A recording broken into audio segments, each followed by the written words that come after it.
ప్రపంచంలో 15 సంవత్సరాలు రకరకాల దేశాల్లో పనిచేసి వచ్చినండి. దేశాలలో యునైటెడ్ నేషన్స్లో పనిచేసి వచ్చిన, ఇక్కడికి వచ్చిన తెలంగాణ అంటే ఇష్టం, బంగారు తెలంగాణ కావాలని పనిచేసిన వాళ్ళం. ఆ రోజున్న పరిస్థితుల్లో తెలంగాణ ఉద్యమంలో ఆకర్షితులై తెలంగాణకు పోసి తెలంగాణ నా యొక్క ఏదైతే నేను నా శక్తి సామర్థ్యాలు మెచ్చి నాకు టికెట్ ఇచ్చారు. ఆ రోజు ఆడ గెలిచి వచ్చినాం, పార్టీ నిర్మాణంలో పోరాటం.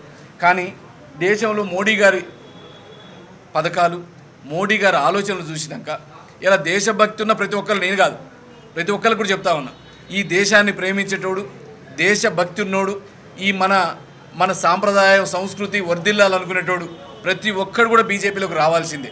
ఎందుకంటే బీజేపీ అయితేనే ఈ దేశానికి శ్రీరామ రక్ష, బీజేపీ అయితేనే మనం ఈ దేశానికి ఏమైనా సేవకు చేయగలుగుతాం.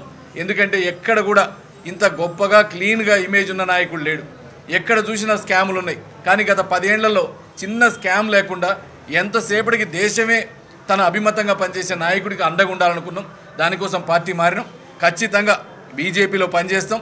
బీజేపీని గట్టి పట్టేటట్టు ఈ నల్గొండలో బీజేపీ నెక్స్ట్ 29 కల్లా అన్ని సీట్లు గెలిచేటట్టు, ఇప్పుడు ఎట్టా గెలుస్తాం మళ్ళీ కూడా గెలిచేటట్టు ప్రయత్నం చేస్తాం.